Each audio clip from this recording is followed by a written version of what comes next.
creen que es la política o qué entienden por política?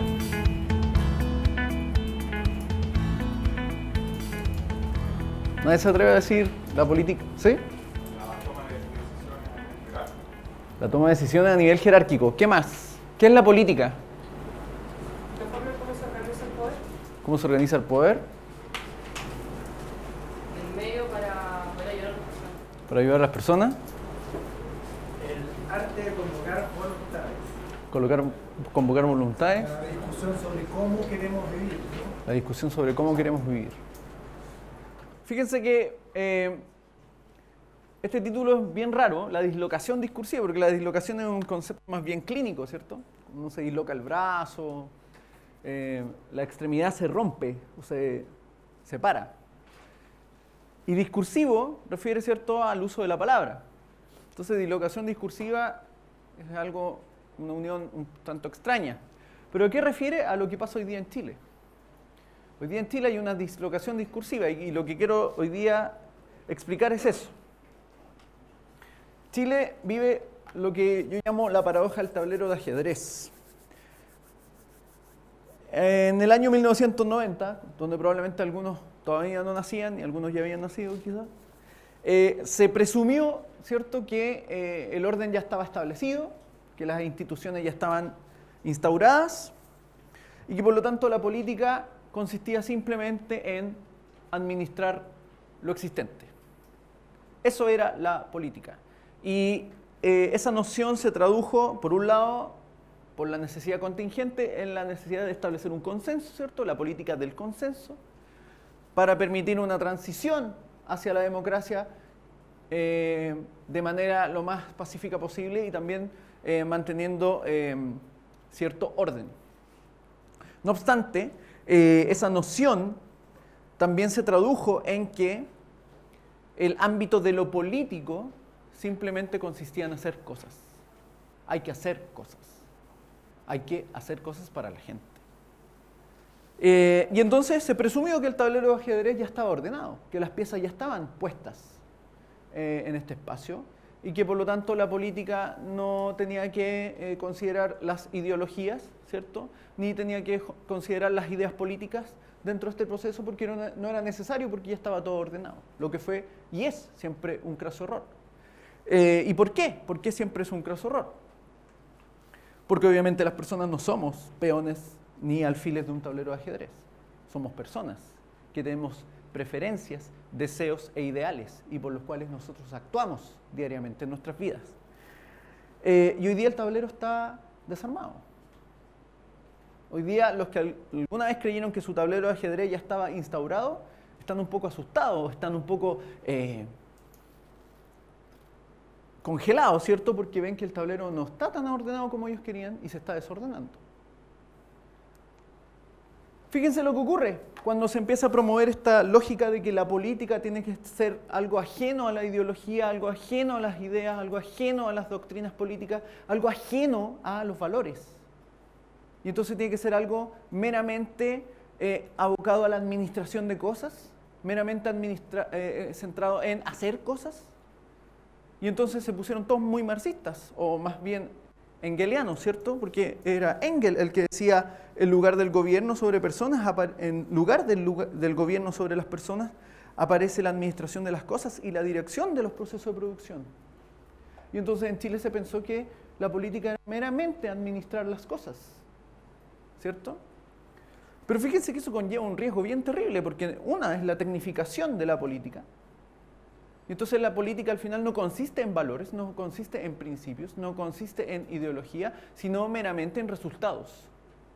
Ah, tenemos que hacer el puente, sí, vamos a hacer el puente, pero como siempre hablan de la señora Juanita vive en medio del lugar. Ah, pero técnicamente es mucho más viable hacer el puente. Ah, bueno, hagamos el puente entonces sobre la casa de la señora Juanita. No hay discusión sobre si eso es correcto o no.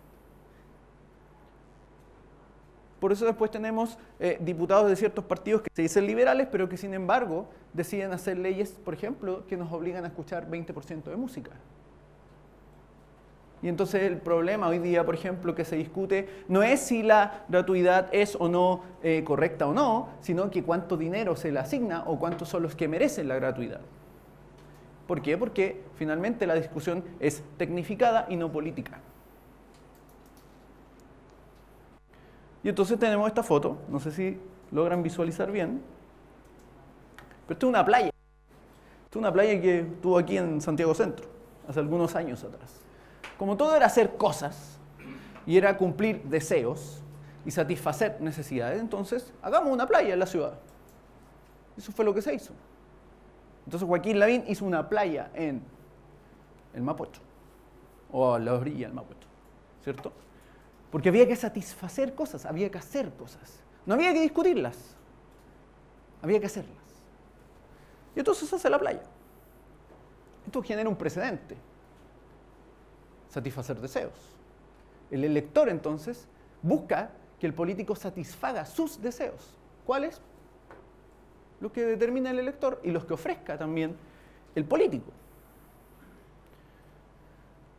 Y entonces se establece en Chile el consenso cosista, ¿cierto? Soluciones concretas. Estoy contigo. Los bonos. Una serie de cosas que finalmente vacían lo político en tanto discusión, en cuanto discusión de principios, de ideas, en el mero cumplimiento de satisfacciones. Lo que hoy día la gente pide y lo que el gobierno ofrece es el mero cumplimiento de satisfacciones. Y gana votos y elecciones mediante ese tipo de instrumento, porque la gente también se fue acostumbrando a que el gobierno tiene que resolver sus problemas, los problemas reales de la gente. Pero eso no es la política, y jamás ha sido eso la política. La política no es resolver los problemas de la gente. La política es discutir sobre el cómo vivimos. Lo que decía la filósofa Hannah Arendt es discutir entre nosotros. Y ese discutir entre nosotros implica que esos nosotros piensan muy distinto en muchos ámbitos. Y la política lo que hace y lo que facilita es que discutamos eso de manera pacífica y no violenta.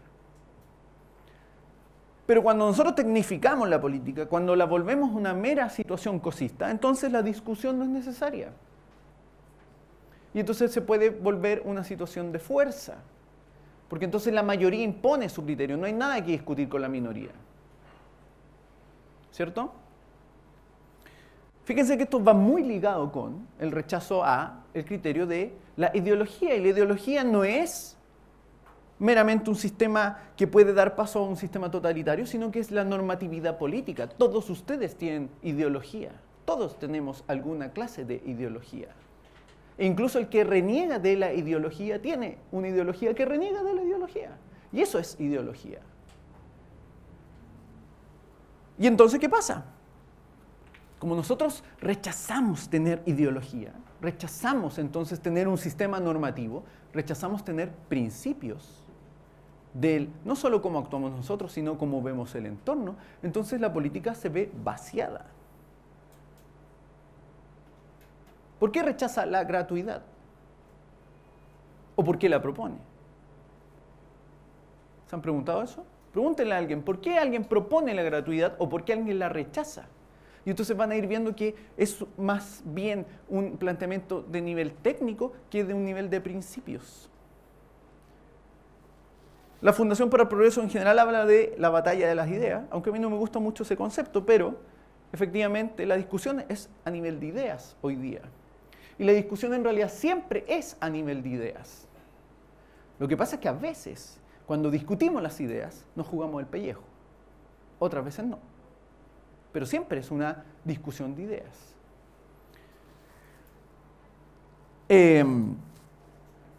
Y entonces, ¿qué ocurre? Se vacía la política de principios, de una ideología, y se produce la política del eslogan.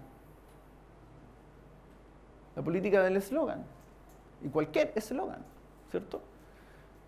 Pero ¿qué ocurre con eso? Con ese vaciamiento de lo político, entendido como una discusión de ideas, de principios, es que eso, primero, debilita la deliberación. Las personas no se la deliberación se entrena. No surge por orden espontáneo necesariamente, se entrena, se practica. Yo debato con el otro y eso lo voy desarrollando. Pero si la ciudadanía no desarrolla eso, si eso no se promueve, entonces la deliberación se anula. Pero no solo se anula eso, sino que se produce despolitización. La politización no es mala. Lo malo es despolitizar. El totalitarismo surge cuando hay despolitización. ¿Por qué? Porque la gente no se asocia, no delibera, no discute. Y entonces se vuelven menos clientes del gobierno. Si uno ve la película Los Otros, entonces tocan la puerta, la vida de los otros, y le dicen, usted no siga con lo que está haciendo, porque si no le quitamos la beca a su hija. Como la mujer obviamente está despolitizada y no ha deliberado con su vecino, no puede decirle al vecino, mira lo que hace el gobierno contra mí. Es lo que advertía Tocqueville muchos años atrás, cuando decía, cuando se pierde la asociatividad, que es la forma política, entonces la gente queda expuesta al despotismo. Y ese despotismo no es otro que el del gobierno. Y entonces nosotros somos clientes del gobierno, súbditos del gobierno, borregos del gobierno. Y como ustedes están despolitizados y no saben asociarse y no entienden por qué se oponen al gobierno, entonces el gobierno los somete. Pero peor aún, surge el clientelismo, porque ustedes aceptan el despotismo del gobierno a cambio de cosas. Y los candidatos en cada elección entonces ofrecen cosas en las plazas. Ofrecen lentes, ofrecen tratamientos dentales, ofrecen paseos, una serie de cosas, canastas familiares. Eso es clientelismo político. Y entonces el gobierno trata a sus ciudadanos, que son los que deberían deliberar con respecto a la acción del gobierno y lo que determina el gobierno, como clientes o como meros mascotas que reciben el alimento cada día. Pero eso obviamente da paso a otra cosa, la corrupción. Porque obviamente los agentes políticos, como no tienen control ni contraposición de los ciudadanos, que son simplemente borregos que reciben sus dádivas, entonces obviamente los agentes políticos pueden asociarse y ejecutar todas las políticas en favor de ellos, como una clase política. Y eso es lo que ocurre hoy día en Chile.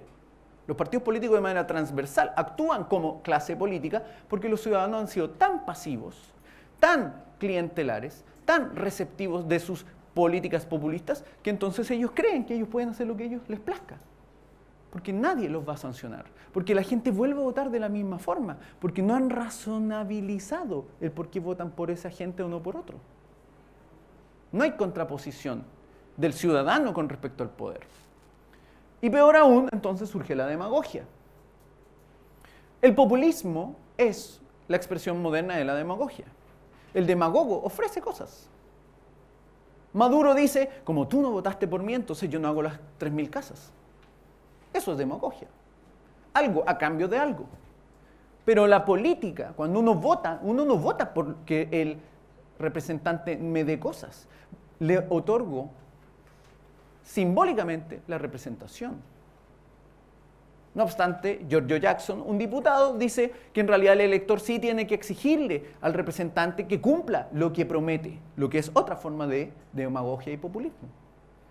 El sistema representativo lo que hace es generar representatividad, no generar clientelismo de electores hacia electos. La política en Chile está totalmente tergiversada en ese sentido. Entonces él ofrece un regalo, él ofrece fruta y él ofrece cualquier cosa. Ascenso, no sé, igualdad. Y tenemos esto. Esta es la política chilena hoy día. Y por eso está tan dislocada. Porque como hay una política de resultados y no de principios, porque la ideología fue rechazada, porque el discutir políticamente los principios y las doctrinas que a nosotros nos mueven, entonces se pasa a una política de resultados. Y el resultado es solamente ganar la próxima elección, a como de lugar. Ensuciando la calle, gastando dinero. Aquí tenemos, por ejemplo, Lavín y Bachelet, ¿cierto? Todo lleno de carteles. Pero esto no es política. Eso no es política. Ellos no están haciendo política. Ellos redujeron la política a pegar carteles en la calle. La política es la deliberación con el otro, entendiendo incluso que el otro puede pensar distinto. ¿Existe eso hoy día en Chile? Ni siquiera en el Congreso. Entonces, ¿qué pasa? La política chilena derivó en una pretensión de evitar que la política chilena se polarizara por la ideología, se convirtió entonces en una política sin principios. Y los partidos entonces, los partidos políticos, que deberían ser los agentes que generan ideas, que reproducen ideas y que distribuyen ideas, no forman cuadros, o sus cuadros son totalmente inocuos en términos de ideas, no tienen ideas los cuadros, y están llenos de operadores políticos. El operador político es el sujeto carente de ideología que solo busca el poder. Por el poder. En un entorno donde los agentes políticos que deberían tener y promover ideas, da lo mismo cuáles ideas, porque la política es la discusión de ideas, son meramente operadores políticos que buscan el poder por el poder, entonces una política está totalmente fracturada. Donde finalmente los principios y los conceptos que se utilizan en el debate no tienen ningún sentido. Y entonces por eso es fácil cambiarle el concepto a una palabra que en términos estrictos significa una cosa y ponerle otro, como es con el lucro.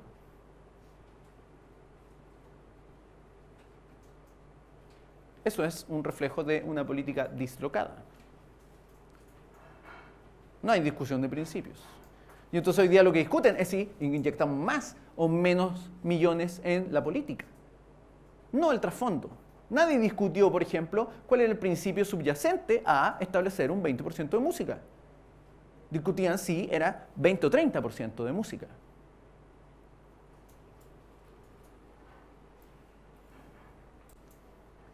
Y entonces tenemos este caso. Esto es la cúspide de la política despolitizada y desideologizada. Porque los agentes políticos no actúan por principios, sino que actúan por obtener rentas y poder. Nada más. ¿Dónde está la ética aquí? Desapareció. La política requiere de la ética. Los pensadores griegos sabían eso y lo entendían muy bien. Que la política es expresión y espacio de la ética. Pero esto no es expresión de la ética, sino que expresión de los operadores buscando el poder y mantenerlo como de lugar. Pero hay algo peor en esto. Y es que este principio del acomodé lugar o del clientelismo y del ofertón, entonces también se traduce a la ciudadanía. La ciudadanía, al final, vota por el mejor postor, el que le ofrezca lo mejor. Y entonces, ¿por qué la ciudadanía chilena no se va a oponer a una tarjeta de crédito garantizada por el Estado con un cupo de 500.000 pesos? ¿Alguien se opondría? ¿Quién se opondría? ¿Por qué?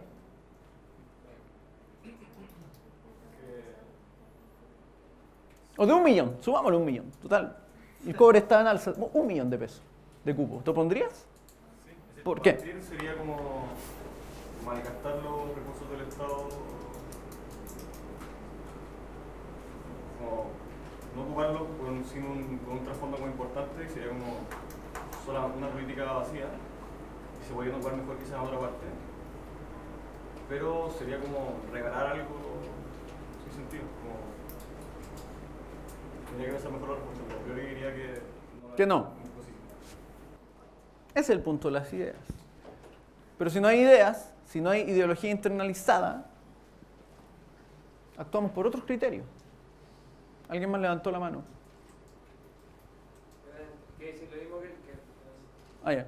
Al fondo ya. Yo creo que no estaría bien porque en el fondo lo que estaría haciendo el gobierno es quitarnos plata a algunos y apostarla prestándosela a otros. Pero el gobierno no puede quitarme plata a mí, aunque sea muy poca, para dársela a otro y apostar, digamos, con esa plata. Eso me parece un mal uso del poder que tiene el gobierno. Digamos, coactivamente me quitaría dinero para prestarlo. Sí, eso me parece inmoral. Pero la pregunta es, ¿la gente entendería, todos entenderían eso? No, yo creo que la gente votaría por eso. ¿Aceptarían eso? La lógica del bono es el mismo.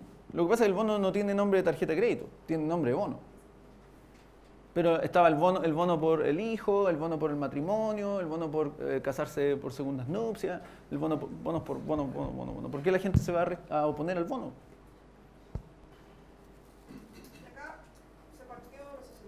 Todavía no termino, sí, era solo, así que después... Es que acá no entendí si esta tarjeta, o sea, lo que se plantea es que se otorgue a las personas una tarjeta de crédito con 1 millón de pesos de cupo. ¿Sí? Ya, si estamos hablando de un crédito, quiere decir que la persona después tiene que pagarlo. No, en realidad es como el bono, pero es como toma tu tarjeta. Ah, toma ya, tu un bono. tarjeta. O Claro. sea, una gift card. Claro, tu gift card de Perfecto. 1 millón de pesos. Bueno, de todas maneras igual no estaría de acuerdo, pero habiéndolo entendido como crédito, o sea, habiéndolo entendido de la forma como lo planteaste primero, estaría absolutamente en desacuerdo, porque lo que yo vería ahí sería nefasto, porque después lo que se buscaría es que las personas después lo paguen, y si no lo pueden pagar... Ahora, ahí hay un buen punto, porque por ejemplo la crisis en los Estados Unidos partía de esa lógica también. Hacían créditos hipotecarios y se supone que a gente que no tenía solvencia y después no se cumplió el pago. O lo mismo que ocurre acá en los créditos universitarios. Hay mucha gente que no paga el crédito universitario finalmente. Y nadie lo cobra al final. Tampoco hay como, de hecho hay altas autoridades que no lo pagaron, nunca. Entonces, pero claro, apuntaba a eso, como en el fondo es como el bono, te doy 1 millón de pesos garantizado para que puedas hacer tu gasto, nadie se va a oponer. No estaría de acuerdo por lo mismo. Fíjense entonces, aquí la pregunta es, ¿dónde quedaron las ideas en la política chilena? Si tuvimos una clase política por años que fomentó que la política era simplemente hacer cosas para las personas, resolver sus problemas, que fíjense que aquí hay un problema, porque hablar de los problemas reales de la gente parte de la presunción que nosotros ya tenemos claro cuáles son los problemas reales de la gente. Pero eso sería una arrogancia absoluta de mi parte, decir, yo sé cuáles son los problemas reales de ustedes. Es muy arrogante, porque probablemente lo que para uno es un problema, para otro no es tanto un problema. Y entonces tomar esa actitud arrogante que yo voy a resolver los problemas reales de la gente, obvia un problema, que es quién define y cómo se define qué es un problema real entre las personas. ¿Qué es un problema real en términos políticos en la discusión? ¿Es un problema real que, por ejemplo, algunos no puedan viajar al extranjero? ¿Es realmente un problema? ¿O es un problema, por ejemplo, el que algunos no vayan a la playa y entonces le hacemos la playa? ¿Se fijan que el problema de hablar de una inconsistencia como los problemas reales de la gente denota, primero, la ausencia de o el mal entendimiento de lo que es la política, y segundo, que no aborda un problema central de la política, que es ¿quiénes definen eso? ¿Quién lo define? ¿La autoridad? ¿Lo define la nueva mayoría hoy día?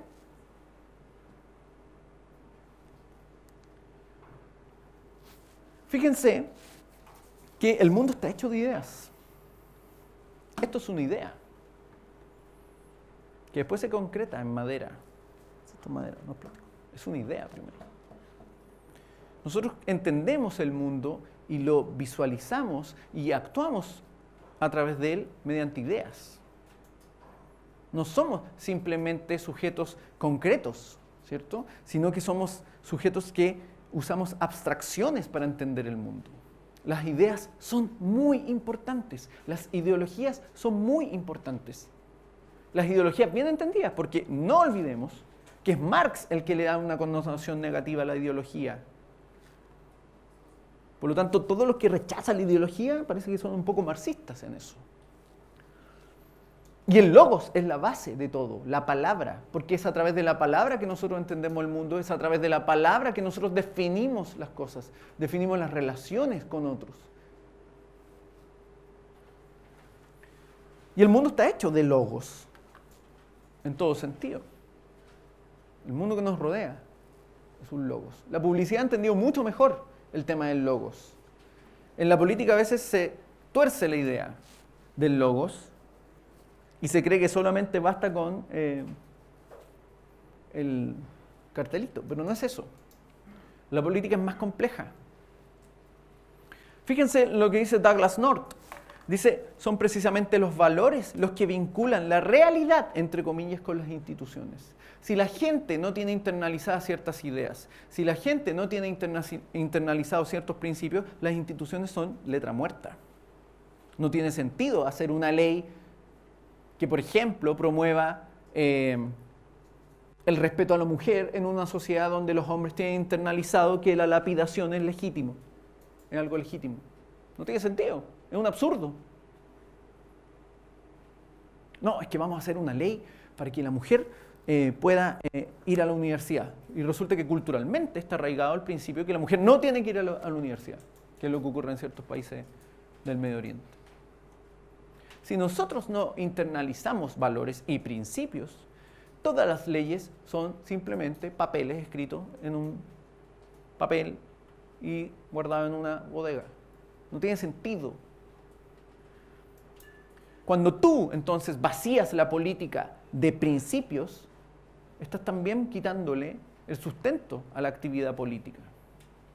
¿Por qué se extrañan hoy día algunos de que la gente sea más proclive a actuar más violentamente en el debate público cuando nunca se promovió el debate público?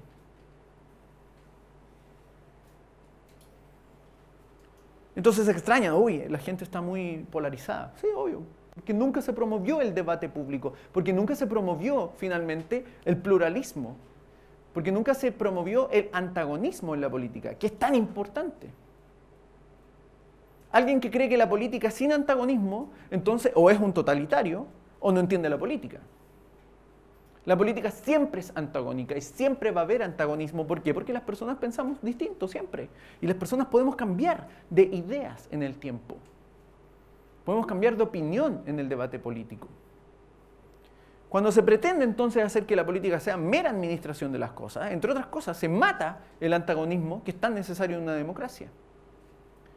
Lo que intentan hacer, en este caso, por ejemplo, los sectores de izquierda, cuando tratan de anular el debate político, probablemente ocurre en sus facultades, es porque ellos también rechazan el antagonismo. Ellos consideran que todos deben pensar igual. Lo mismo ocurre desde el otro punto de vista cuando se trata de decir que la política es meramente un tema de eficiencia y técnica, porque entonces todos tienen que pensar igual. Y eso no es así, jamás ha sido así.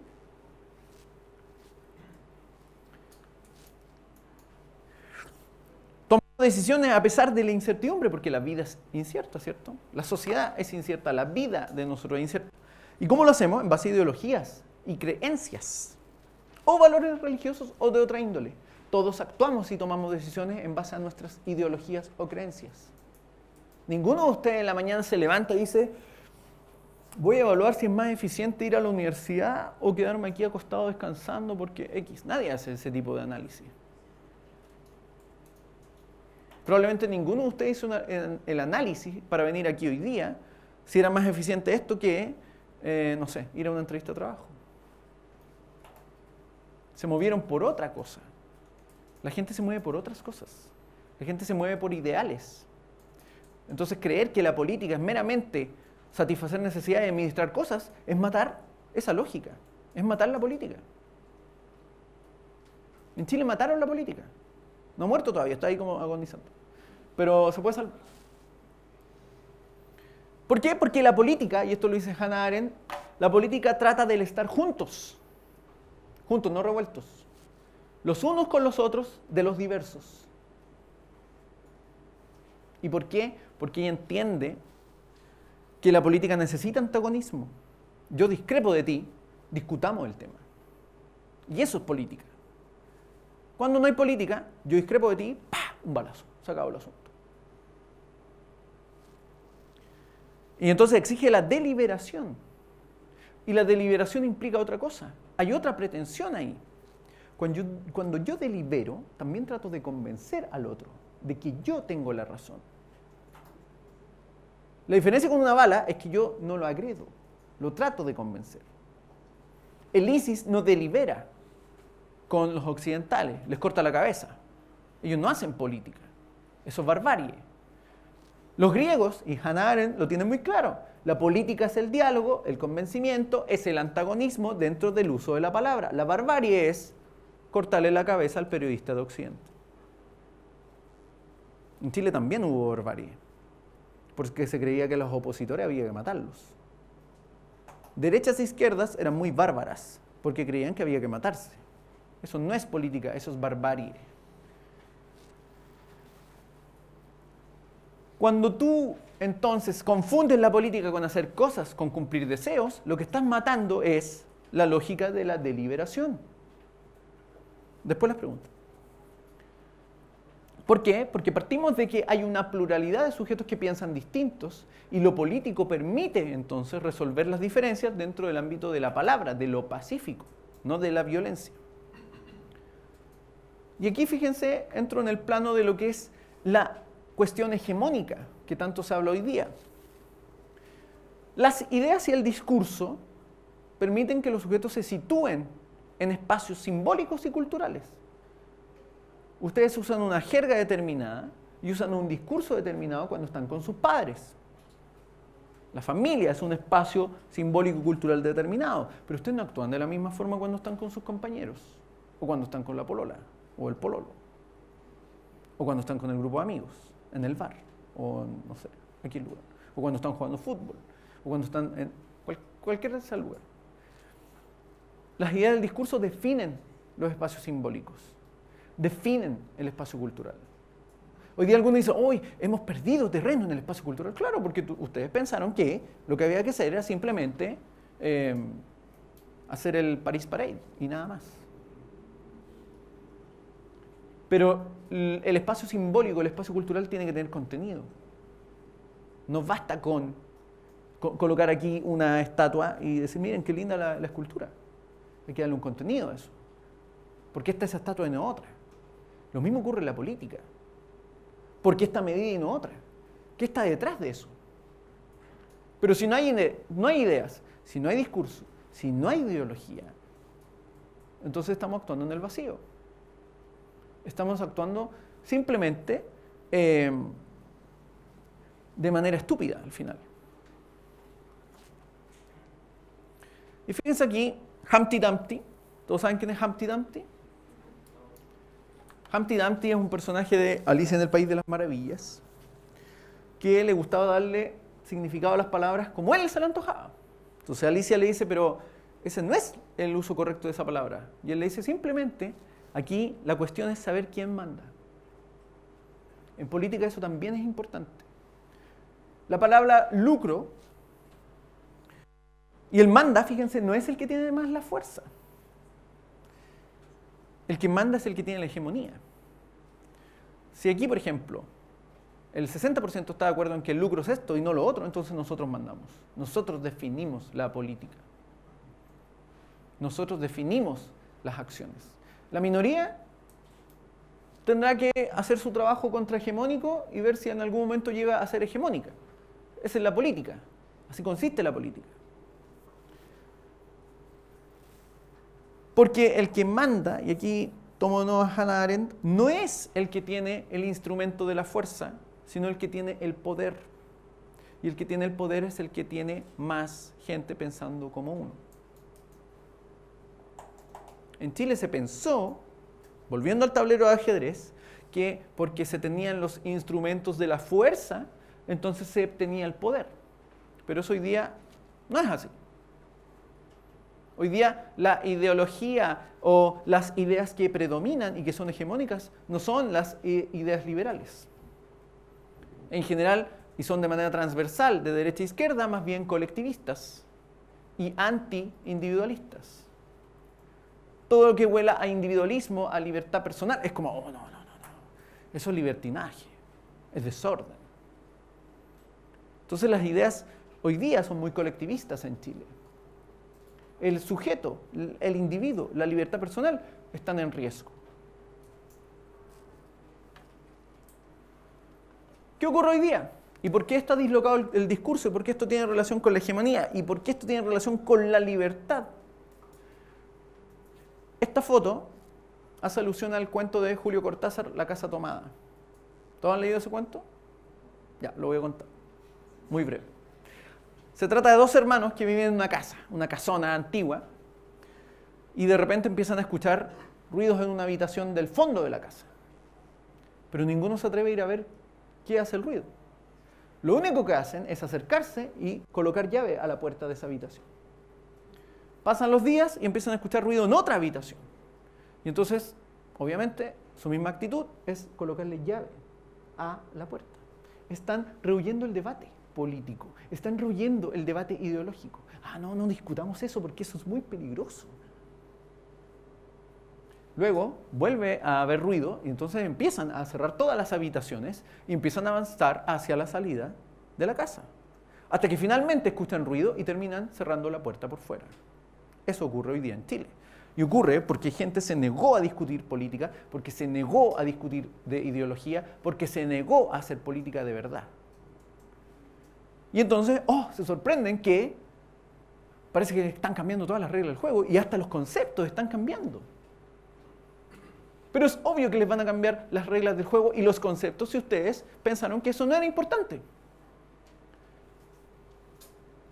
Fíjense lo que dice Epicteto. Dice, lo que perturba y alarma al hombre no son las cosas, sino sus opiniones y figuraciones sobre las cosas. Hoy día, los conceptos de libertad, los conceptos de libertad individual, los conceptos de propiedad privada, los conceptos de respeto mutuo, están siendo cuestionados. Y lo que hacen nuestros representantes políticos es ir cerrando las habitaciones. No ir y abrir la habitación y decir, discutamos el tema. Es lo que ocurre con el tema de la Constitución. Es que la Constitución no podemos tocarla porque la Constitución es una piedra sagrada que hizo Hammurabi, no sé. Resulta que no. La Constitución es un contrato y como todo contrato se discute. ¿Cuál fue el error de la oposición venezolana en Venezuela cuando Chávez jura ante la moribunda Constitución? Es que la oposición venezolana, en vez de sentarse a discutir y defender lo que ellos consideraban que era necesario en una Constitución, se fueron para la casa, cerraron la habitación. Y entonces perdieron la partida. Como decía Max Weber, en política se necesita pasión. En política no sirven los cobardes. Y quien no busca discutir con otro, quien no busca debatir con otro es un cobarde en la política. La política usa un arma muy específica que es la palabra. Si tú no te preparas en política para usar bien la palabra, entonces estás siendo derrotado de antemano. Si tú te niegas a prepararte para debatir con los otros, entonces estás derrotándote de antemano. Por lo tanto, lo que hoy día ocurre en Chile es que hoy día hay una dislocación, el discurso ya se dislocó, el orden ya se dislocó, el tablero de ajedrez está dado vuelta. Hoy día estamos en una disputa hegemónica. Hoy día lo que se disputa, cuando hablo de disputa hegemónica, son los significantes que dan sentido a nuestra vida en sociedad. Son los conceptos que van a predominar en nuestra vida en sociedad. Y entonces el concepto de propiedad privada, por ejemplo, o el concepto de libertad personal, o el concepto de educación, está en disputa. No, es que la educación es esto. No es esto otro.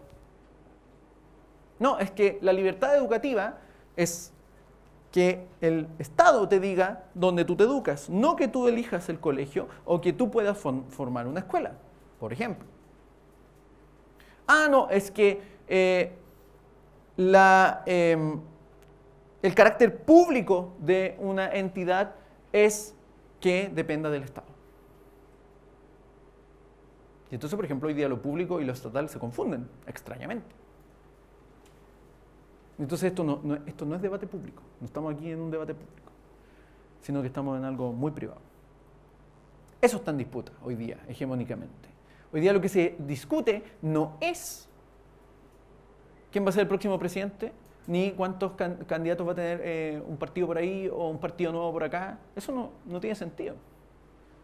Lo que se discute hoy día son los principios fundantes de nuestra vida en sociedad y que se van a discutir por varios años, no va a ser este año solamente. Probablemente ustedes, cuando sean más viejos, van a estar todavía discutiendo ese tema. Por algo, hoy día, este año, 2016 más bien, se va a estar discutiendo el tema de la Constitución. Ese tema de discusión no es un tema de discusión solamente jurídica, es política. Por eso ahí es mejor leer a Carl Schmitt que leer a otros teóricos.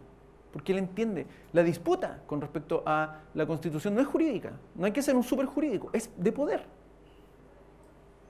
Es amigo-enemigo. Fíjense que Carl Schmitt no dice que amigo y enemigo se vayan a la guerra, sino que en la política hay que tener claro que hay diferencias y que hay que resolverlas políticamente.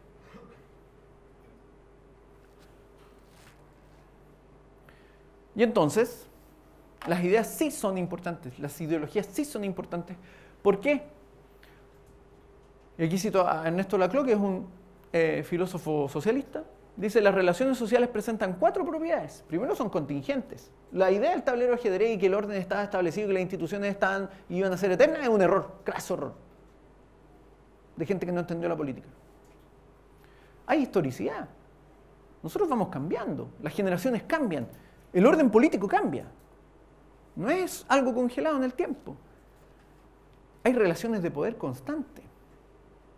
Creer que la política es meramente hacer cosas es obviar que existen relaciones de poder entre gobernantes y gobernados. Y siempre prima la política. Pero hay que entenderla bien. Para que después no se sorprendan y digan, oh, algo pasó aquí, muy extraño.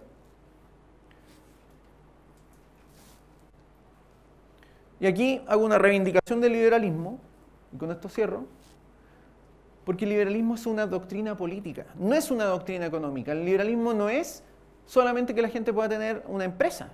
Eso no es el liberalismo. El liberalismo surge primero como una doctrina que se opone al poder y al privilegio de los que gobernaban, de los déspotas que estaban en el poder.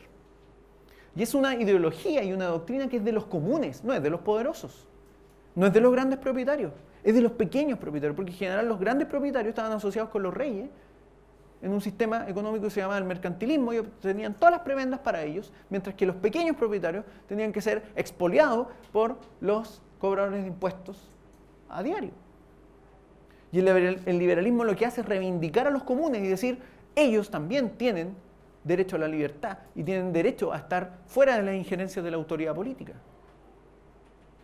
Y eso en Chile se tergiversó, porque el liberalismo también fue vaciado y se consideró que el liberalismo era meramente que la gente pudiera tener una empresa, cuando el liberalismo implica que la gente tenga libertad de credo, libertad en todo sentido, actuando, sin que la autoridad ni nadie se meta en la vida de las personas.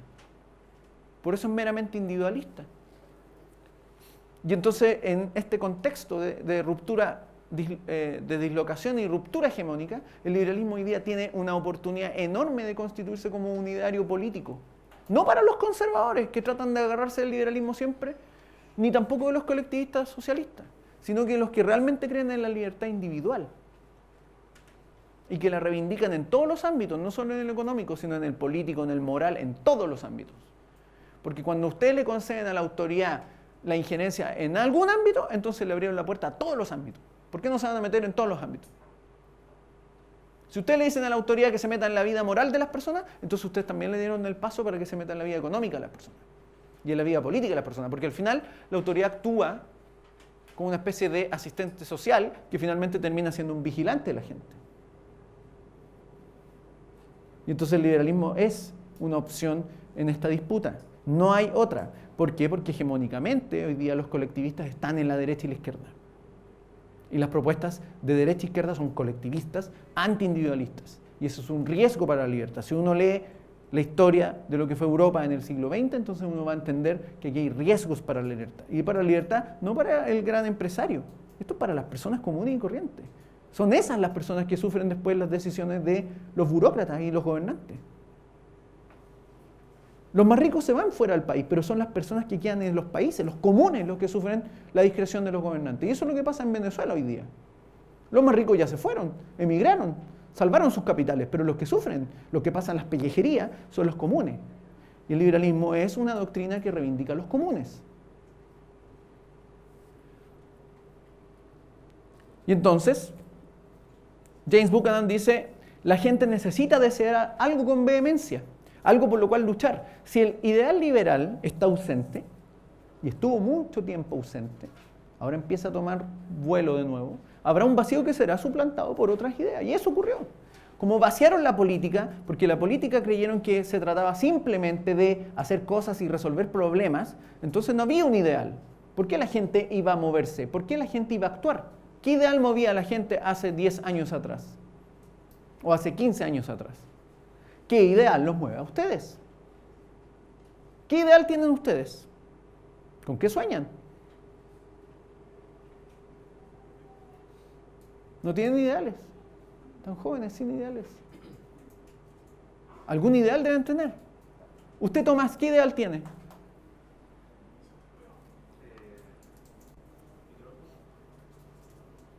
Así, sin micrófono. Ideal. Llevar la libertad de que cada uno pueda seguir su proyecto de vida y que cada persona, tenga que respetar los proyectos de vida de los otros y que sepan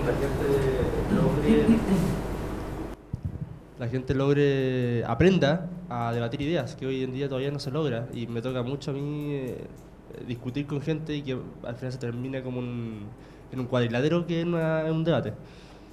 Y eso. ¿Qué ideales tienen ustedes hoy día? Hoy día es, déjame terminar, hoy día en este contexto en Chile, lo que hay que discutir son ideales, no tecnicismos. Los tecnócratas ya cumplieron su etapa.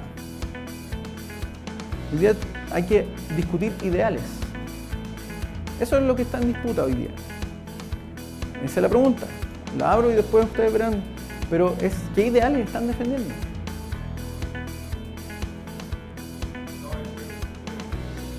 Ah, ya, perfecto. Eso.